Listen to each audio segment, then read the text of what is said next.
16, 1945, the world was changed forever when the first atomic bomb was tested in an isolated area of the New Mexican desert. Conducted in the final month of World War II by the top-secret Manhattan Engineer District, this test was codenamed Trinity. The Trinity test took place on the Alamogordo Bombing and Gunnery Range, about 230 miles south of the Manhattan Project's headquarters at Los Alamos, New Mexico. Today, this 3,200-square-mile range, partly located in the desolate Jornada del Muerto Valley, is named the White Sands Missile Range and is actively used for non-nuclear weapons testing.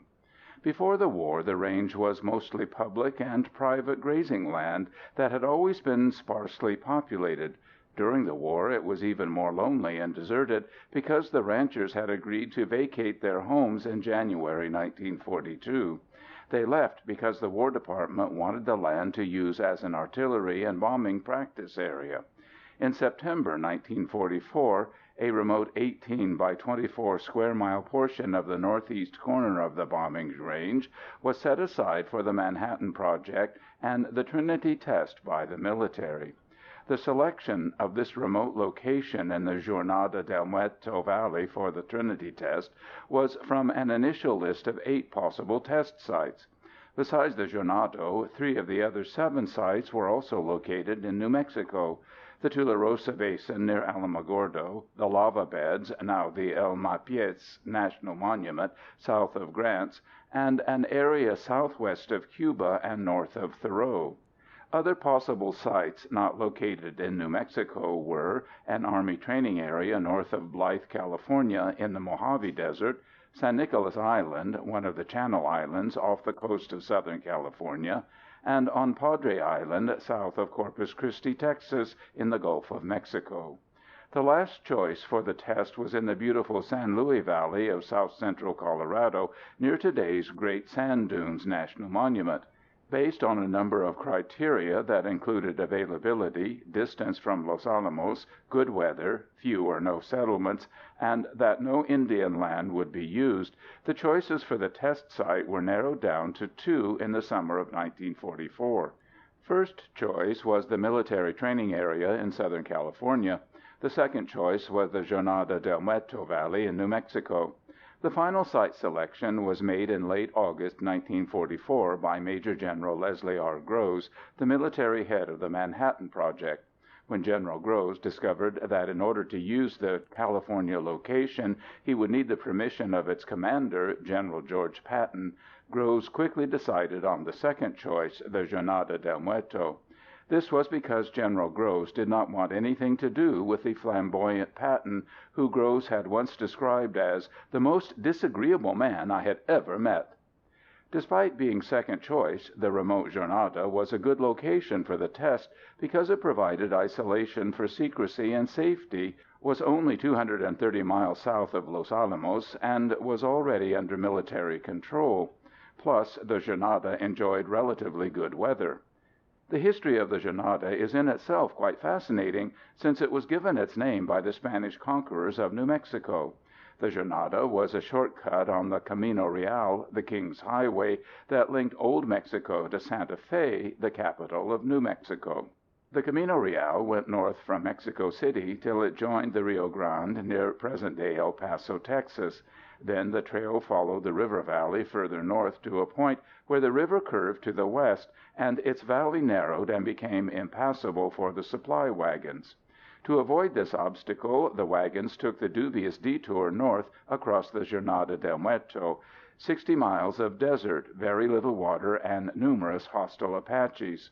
Hence the name Jornada del Muerto, which is often translated as the Journey of Death or as the Route of the Dead Man.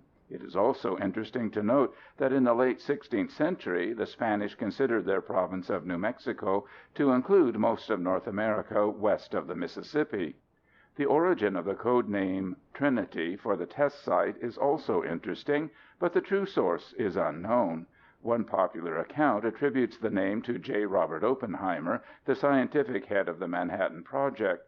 According to this version, the well-read Oppenheimer based the name Trinity on the 14th Holy Sonnet by John Donne, a 16th-century English poet and sermon writer. The sonnet started, "Batter my heart, three-personed God." Another version of the name's origin comes from University of New Mexico historian Ferenc M. Saz. In his 1984 book, The Day the Sun Rose Twice, Saz quotes Robert W. Henderson, head of the engineering group in the explosives division of the Manhattan Project. Henderson told Saz that the name Trinity came from Major W.A. Lex Stevens. According to Henderson, he and Stevens were at the test site discussing the best way to haul Jumbo, the 30 miles from the closest railway siding to the test site. A devout Roman Catholic, Stevens observed that the railroad siding was called Pope's Siding. He then remarked that the Pope had special access to the Trinity, and that the scientists would need all the help they could get to move the 214-ton Jumbo to its proper spot. The Trinity test was originally set for July 4, 1945. However, final preparations for the test, which included the assembly of the bomb's plutonium core, did not begin in earnest until Thursday, July 12. The abandoned George McDonald Ranch House, located 2 miles south of the test site, served as the assembly point for the device's core. After assembly, the plutonium core was transported to Trinity site to be inserted into the thing, or gadget, as the atomic device was called. But on the first attempt to insert the core, it stuck. After letting the temperature of the core and the gadget equalize, the core fit perfectly, to the great relief of all present. The completed device was raised to the top of a 100-foot steel tower on Saturday, July 14. During this process, workers piled up mattresses beneath the gadget to cushion a possible fall. When the bomb reached the top of the tower without mishap, installation of the explosive detonators began. The 100-foot tower, a surplus Forest Service fire watch tower, was designated Point Zero. Ground Zero was at the base of the tower. As a result of all the anxiety surrounding the possibility of a failure of the test, a verse by an unknown author circulated around Los Alamos.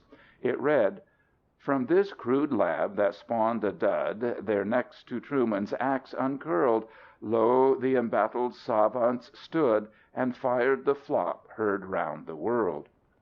A betting pool was also started by scientists at Los Alamos on the possible yield of the Trinity test. Yields from 45,000 tons of TNT to 0 were selected by the various bettors. The Nobel Prize-winning 1938 physicist Enrico Fermi was willing to bet anyone that the test would wipe out all life on Earth, with special odds on the mere destruction of the entire state of New Mexico. Meanwhile, back at the test site, technicians installed seismographic and photographic equipment at varying distances from the tower. Other instruments were set up for recording radioactivity, temperature, air pressure, and similar data needed by the project scientists. According to Lansing Lamont in his 1965 book, Day of Trinity, life at Trinity could at times be very exciting. One afternoon, while scientists were busily setting up test instruments in the desert, the tail gunner of a low-flying B-29 bomber spotted some grazing antelope and opened up with his twin 50-caliber machine guns. A dozen scientists, under the plane and out of the gunner's line of vision, dropped their instruments and hugged the ground in terror as the bullets thudded about them. Later, a number of these scientists threatened to quit the project. Workers built 3 observation points, 5.68 miles, 10,000 yards, north, south, and west of Ground Zero. Code-named Able, Baker, and Pittsburgh, these heavily built wooden bunkers were reinforced with concrete and covered with earth. The bunker designated Baker, or South 10,000, served as the control center for the test. This is where head scientist J. Robert Oppenheimer would be for the test. A 4th observation point was the test's base camp, the abandoned Dave McDonald Ranch, located about 10 miles southwest of Ground Zero. The primary observation point was on Campagna Hill, located about 20 miles to the northwest of Trinity, near today's Stallion Range Gate off New Mexico 380. The test was originally scheduled for 4 a.m. Monday, July 16, but was postponed to 5:30 due to a severe thunderstorm that would have increased the amount of radioactive fallout and have interfered with the test results. The rain finally stopped, and at 5:29:45 a.m. Mountain War Time, the device exploded successfully, and the atomic age was born. The nuclear blast created a flash of light brighter than a dozen suns. The light was seen over the entire state of New Mexico and in parts of Arizona, Texas, and Mexico. The resultant mushroom cloud rose to over 3,800 feet within minutes, and the heat of the explosion was 10,000 times hotter than the surface of the sun. At 10 miles away, this heat was described as like standing directly in front of a roaring fireplace. Every living thing within a mile of the tower was obliterated. The power of the bomb was estimated to be equal to 20,000 tons of TNT, or equivalent to the bomb load of 2,000 B-29 superfortresses. After witnessing the awesome blast, Oppenheimer quoted a line from a sacred Hindu text, the Bhagavad Gita. He said, "I am become death, the shatterer of worlds." In Los Alamos, 230 miles to the north, a group of scientists' wives who had stayed up all night for the not-so-secret test saw the light and heard the distant sound. One wife, Jane Wilson, described it this way. "Then it came, the blinding light no one had ever seen. The trees illuminated, leaping out, the mountains flashing into life. Later, the long, slow rumble. Something had happened all right, for good or ill." General Grove's deputy commander, Brigadier General T.F. Farrell, described the explosion in great detail. "The effects could well be called unprecedented, magnificent, beautiful, stupendous, and terrifying. No man-made phenomenon of such tremendous power had ever occurred before. The lighting effects beggared description. The whole country was lighted by a searing light with the intensity many times that of the midday sun. It was golden, purple, violet, gray, and blue. It lighted every peak, crevasse, and ridge of the nearby mountain range with a clarity and beauty that cannot be described but must be seen to be imagined." Immediately after the test, a Sherman M4 tank, equipped with its own air supply and lined with 2 inches of lead, went out to explore the site. The lead lining added 12 tons to the tank's weight, but was necessary to protect its occupants from the radiation levels at ground zero.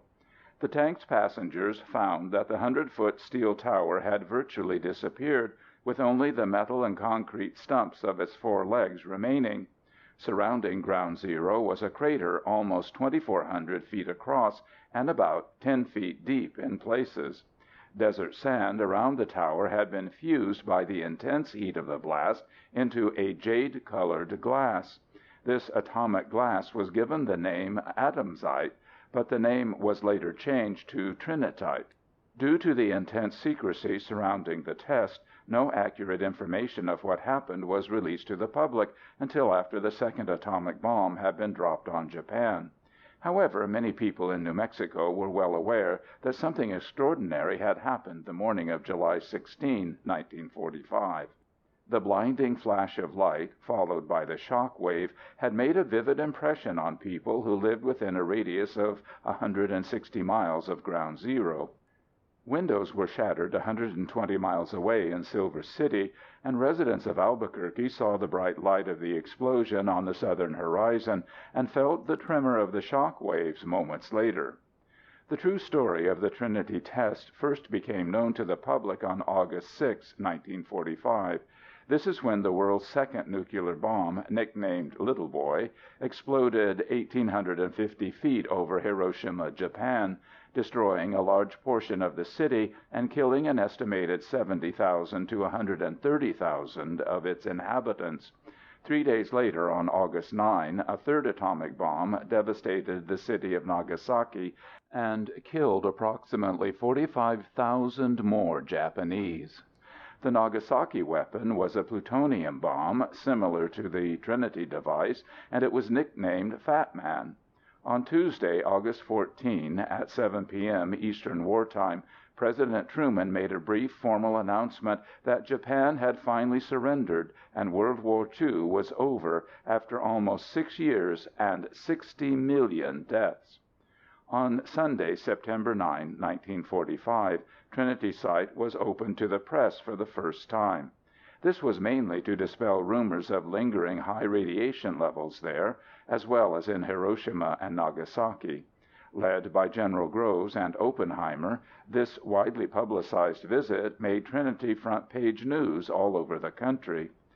Trinity Site was later encircled with more than a mile of chain-link fencing and posted with signs warning of radioactivity. In the early 1950s, most of the remaining trinitite in the crater was bulldozed into an underground concrete bunker near Trinity. Also at this time, the crater was backfilled with new soil. In 1963, the trinitite was removed from the bunker, packed into 55-gallon drums, and loaded into trucks belonging to the Atomic Energy Commission, the successor of the Manhattan Project. Trinity Site remained off-limits to military and civilian personnel of the range and closed to the public for many years, despite attempts immediately after the war to turn Trinity into a national monument. In 1953, about 700 people attended the first Trinity Site open house, sponsored by the Alamogordo Chamber of Commerce and the Missile Range. 2 years later, a small group from Tularosa, New Mexico, visited the site on the 10th anniversary of the explosion to conduct a religious service and pray for peace. Regular visits have been made annually in recent years on the first Saturday in October instead of the anniversary date of July 16 to avoid the desert heat. Later, Trinity Site was opened one additional day on the first Saturday in April. The site remains closed to the public except for these 2 days because it lies within the impact areas for missiles fired into the northern part of the range. In 1965, range officials erected a modest monument at Ground Zero. Built of black lava rock, this monument serves as a permanent marker for the site and as a reminder of the momentous event that occurred there. On the monument is a plain metal plaque with this simple inscription: Trinity Site, where the world's first nuclear device was exploded on July 16, 1945. During the annual tour in 1975, a second plaque was added below the first by the National Park Service, designating Trinity Site a National Historic Landmark.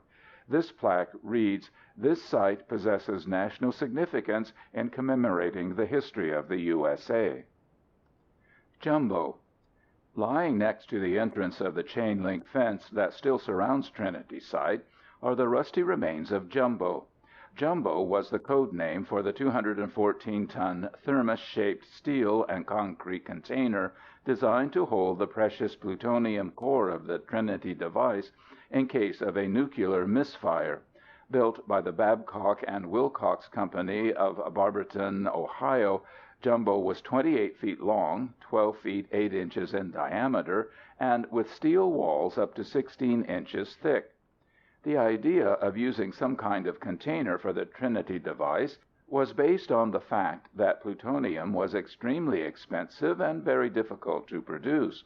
So much thought went into a way of containing the 15-pound plutonium core of the bomb in case the 5,300 pounds of conventional high explosive surrounding the core exploded without setting off a nuclear blast, and in the process scattering the costly plutonium, about $250 million worth, across the desert. After extensive research and testing of other potential containment ideas, the concept of Jumbo was decided on in the late summer 1944. However, by the spring of 1945, after Jumbo had already been built and transported, with great difficulty, to the Trinity Site by the Atchley Corporation of Pittsburgh, it was decided not to explode the Trinity device inside of Jumbo after all.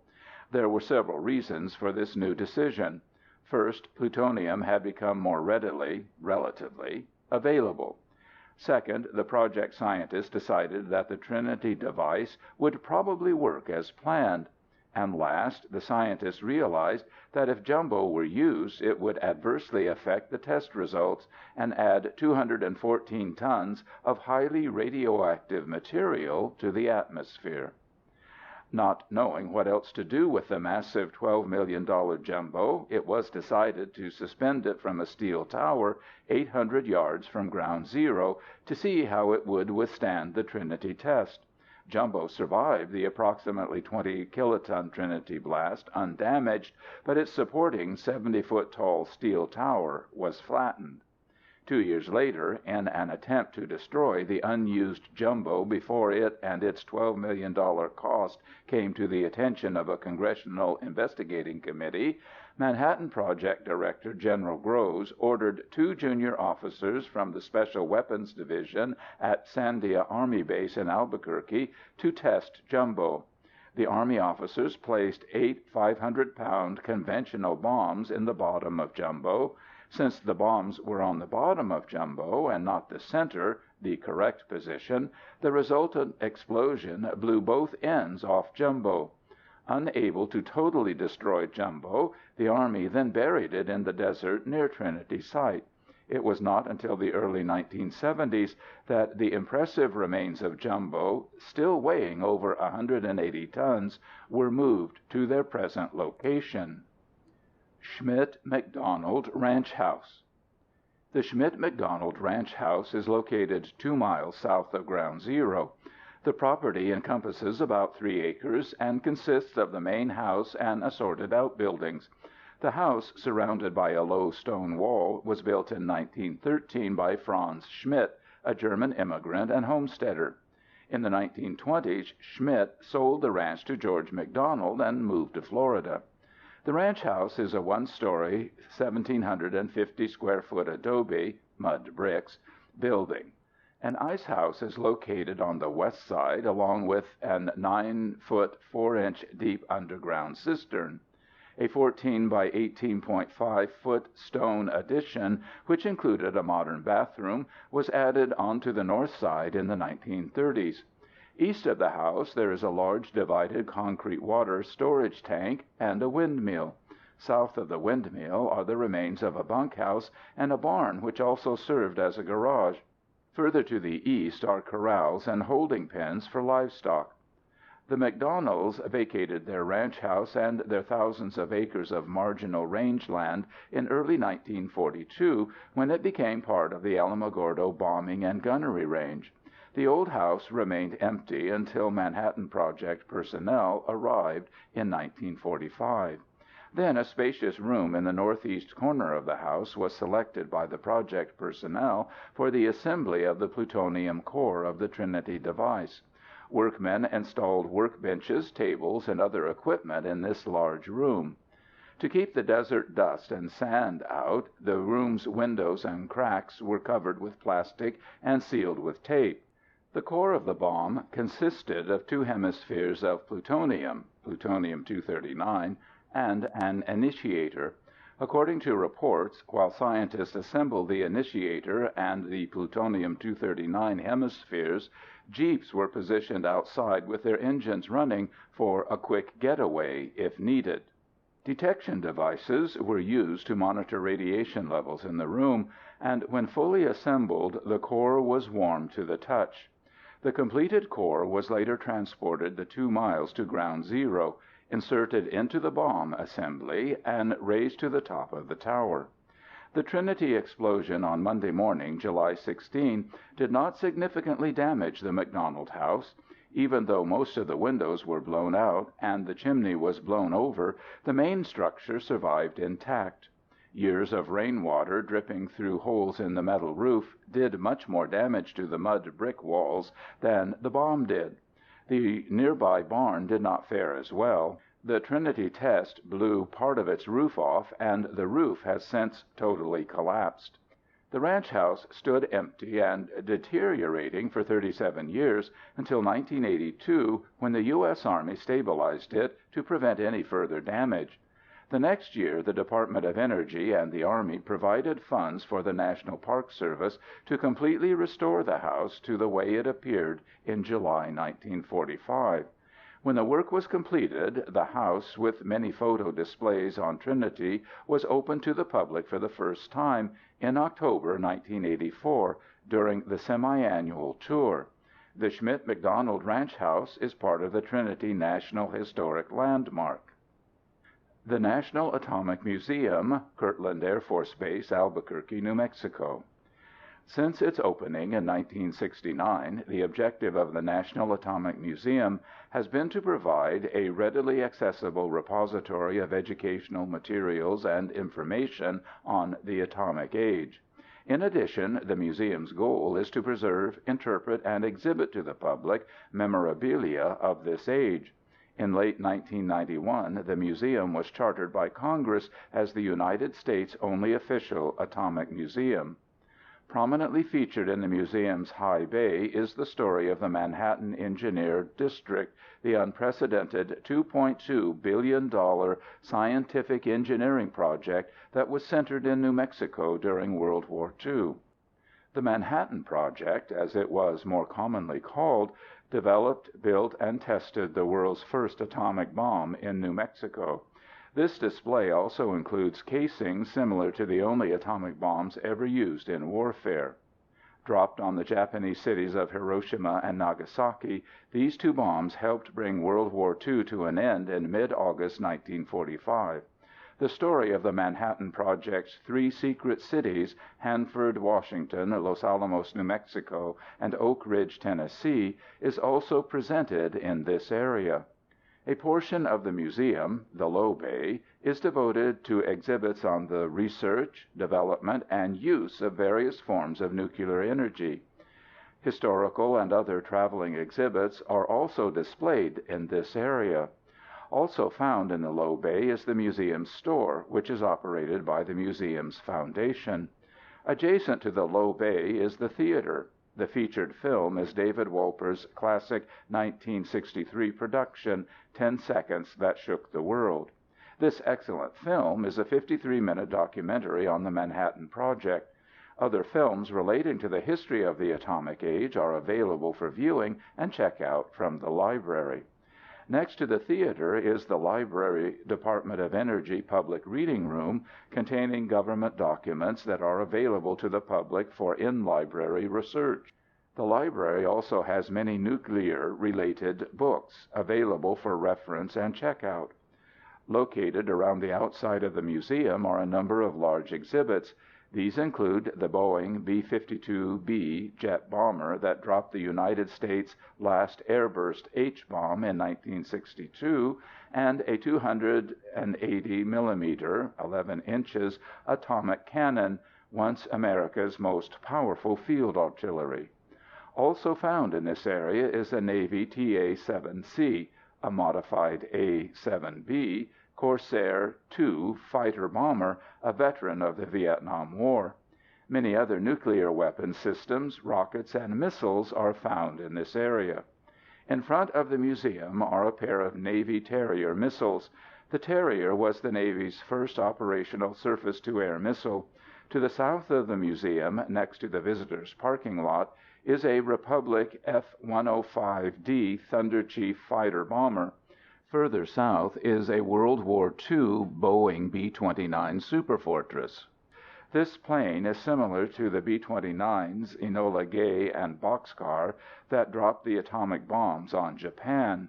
The National Atomic Museum is open 9 a.m. to 5 p.m. daily, except for New Year's Day, Easter, Thanksgiving, and Christmas. The museum is located at 20358 Wyoming Boulevard, Southeast, on Kirtland Air Force Base, Albuquerque, New Mexico. Guided tours for groups are available by calling 505-845-4636 in advance. Admission and tours are free, and cameras are always welcome. End of Book 1.